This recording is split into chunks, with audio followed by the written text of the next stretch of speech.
तर बीड नगरपालिका जिल्हा परिषद निवडणुकीमध्ये मुंडे बहीण भाऊ एकत्र येण्याची शक्यता आहे आणि माजी मंत्री धनंजय मुंडेंकडून युतीचे हे संकेत मिळतात। निवडणूक एकत्र लढण्याबाबत पंकजा मुंडेंबरोबर एकदा चर्चा झाल्याची माहिती धनंजय मुंडे यांनी दिली आहे।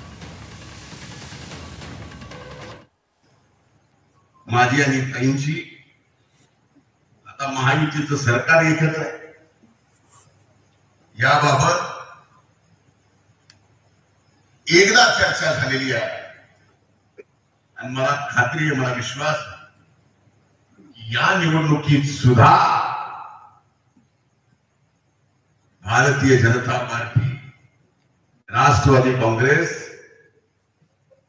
युती करून निवडणूक लढेल याचा मला विश्वास आहे।